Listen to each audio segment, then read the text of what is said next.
Hello, everyone. My name is Chase Froehlich. My life before Christ was a kind of what I would say dipping your toes in the water, but not really jumping in. I grew up in the church, went to confirmation, really learned about Christ, but never fully believed. My mentality back then was always being faithful to God and following the word was something for when I was older, not really anything to do in that moment. When I was younger, my mom passed away when I was 14.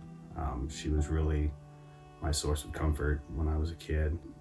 Thankfully she was a believer, so that's great. I'm thankful for that. And I didn't have that comfort in my life when I was that age, and I went to temporary pleasures of, I got into partying.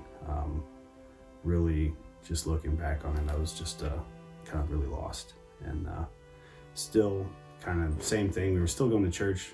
Never really believed. Same mentality of I'll figure this out later in life. Right now, I'm just going to worry about the present and the world, which is kind of a rough thing. So one person always kind of kept me a little more grounded was my sister. She's a believer, and she always would check in probably every now and then and just kind of make sure that, hey, did you go to church today? Are you reading the Bible? Are you doing any of that stuff? Are you praying? And I would always just give her like the lip service of, yeah, sure, doing that stuff, but really never wasn't really doing that.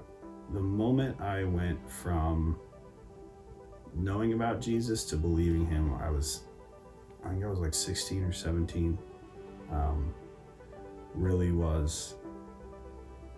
It was Ron Brown actually came to our high school and gave this speech.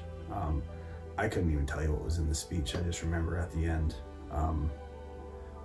my friends and I were sitting in the back, and he was like, hey, for those of you who want to come pray with me, or those of you who are unsure but want to come up here and, pray and start following Christ, come up here. And he went on, I think, for like 2 minutes after he made that statement. I was like in my chair ready to jump over the railing to go down and pray with him. So finally I got that opportunity. That's the moment I think I would say the first time I felt the Spirit in my life, to just be there.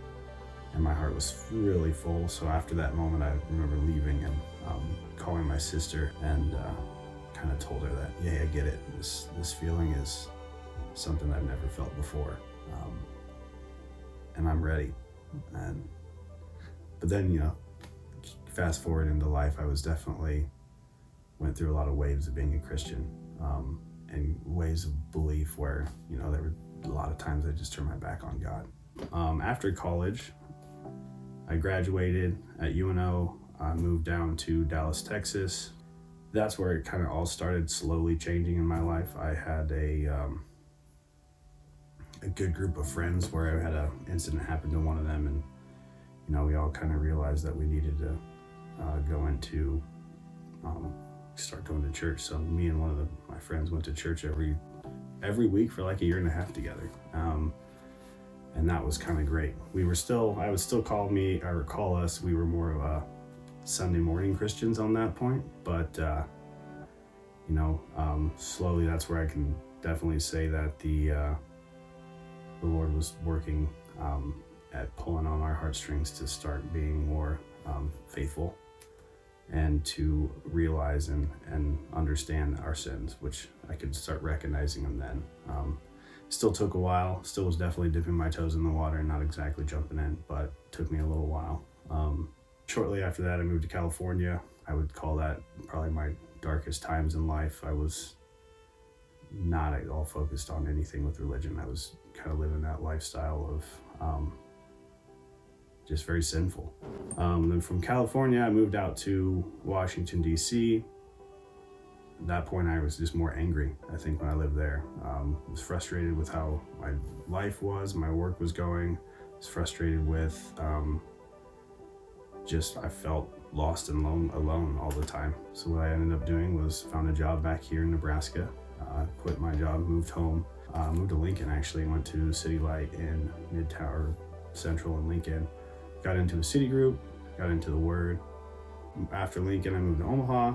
So from that point, I met my wife, and that's the first time I think I can really recall God answering prayers. I've probably done it. He's probably done it a lot of times, but that's my first, like, one of the first recollections of like, oh wow, this is great. So kind of from that point on, I made the commitment and the decision to get baptized probably like a year and a half ago. And so that was my moment to outwardly say, hey, I'm all about this. And so got baptized, and from that point on, really, it's just been, I've been starting fruit-filled life, essentially.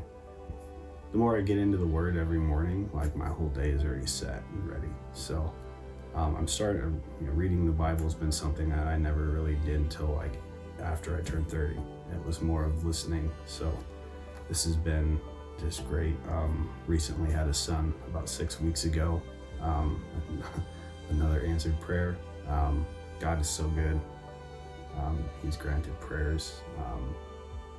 He's just, and I feel him and understand that he's always present, and that's something that's been amazing.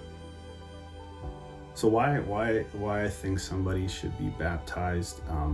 First thing, it's your choice, and an outward statement of you telling your community you believe in Jesus and you're going to follow his word and the Spirit's direction in your life. For me, that,